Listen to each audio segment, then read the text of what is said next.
So here's another obscure hand video for the 5 people in the world who care about this, which is a Yuan-Jing audio soft start board. And I guess I'm never going to have a big YouTube empire if I keep doing videos like this. But fortunately, this one's going to be really short. These boards are sold mostly to people who make amplifiers to limit the inrush current when you turn it on, because amplifiers have big transformers in them usually, and those have to magnetize, and when you first turn them on, the current rushes in to do that, and it can blow circuit breakers. I don't have an amplifier. What I have is a ridiculously oversized Variac, one of these cheap red ones that you see everywhere that I got a good deal on, which is way overkill for my needs, and it feeds an Allied radio 1-to-1 transformer that's quite old, and that I use as an isolation transformer. And my problem with this great big enormous transformer in the Variac is that when I turn it on, if I hit the zero crossing on the AC waveform just right, if it's crossing zero and I turn it on, I think, it'll blow the circuit breaker, a 20 amp circuit breaker, and it's under the house and I have to go down there and turn it back on. Happens, you know, 1 out of 6 times or something like that. Most of the time it works, but sometimes you turn it on. So then I find I don't want to do any work in here because I don't want to go into the house and turn on the circuit breaker because I flip the thing on. It's always like, you know, it's going to blow up on me. So I thought about building my own soft start board, but you can buy these on eBay for $18 to $30 depending on how fast you want it. And I figured, you know, what the heck, I'll just do that, and I'll put this in a 4x4, you know, electrical box and put it in front of the Variac to use. It's kind of a temporary thing. This, you know, I just do little radios and stuff here, so this thing is way overkill. I do have a little power stat, and see that there, it's gonna be in focus, and a case I bought, and I'm going to put this together to make a smaller unit and put the isolation transformer inside of it. And then with a small transformer like this, I shouldn't have the blowing up problems. But anyway, so I bought this one. This is a little more expensive as these boards go, but it was kind of overkill. Oh, let me tell you, the part number on this, XJM0016A. So there you go. But anyway, as far as documentation for this board goes, if you look at it online, there's like 5 bullet points of poorly translated Chinese, and it's very difficult to figure out how to actually use this thing. It's not hard, and obviously if you have the technical chops to buy this board, you can figure it out, but maybe I can save you a little time here. So the first thing you need to do is, this is a 220 or 110 board, and you need to set it for 110 in the United States market.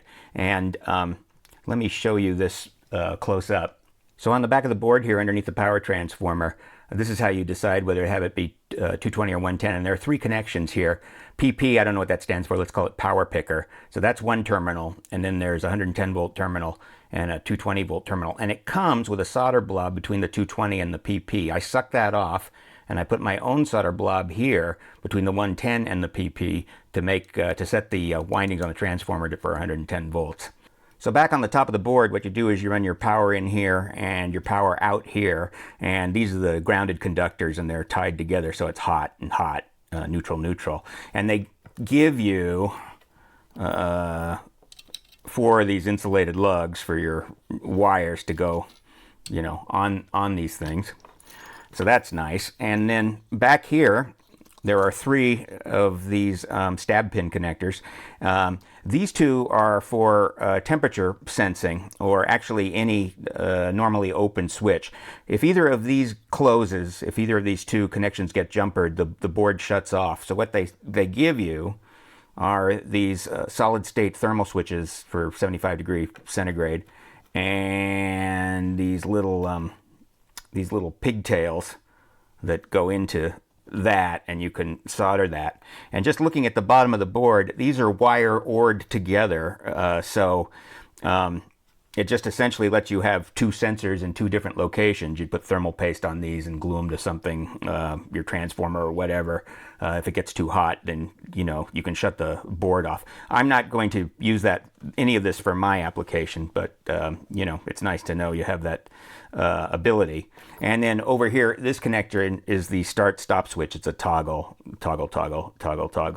and I think it's probably only switching like 5 volts, because as you can see here is a full wave rectifier. This is an optio coupler for these 2 sensors. So the the solid state switches go through this optiocoupler into this area here. I haven't looked at the circuit very much, but essentially, you know, what happens is you touch the wires together to turn the 5-volt section on, and it closes this relay, and these transistors over here drive these relays, and that lets current in through these two thermistors here, which are parallel together to get more current, which is not the greatest idea because if one fails, you know, it can blow the other one up, but it's the cheap way to do it, so, you know, okay.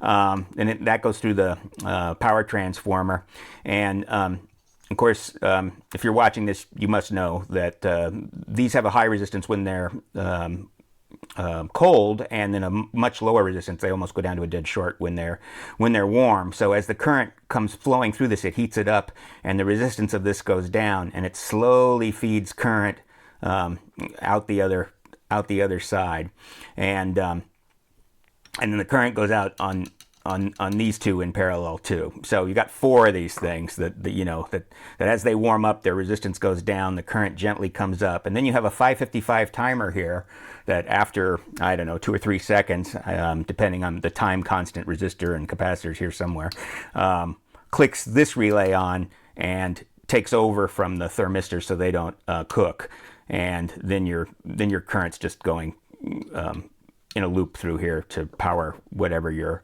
load is.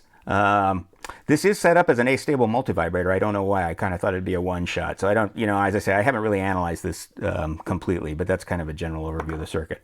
So that's really all I wanted to tell you. I can show you how it works. I've got jumper cables here with 110-volt power and stuff. Hang on a second. I'll connect it up and show it to you.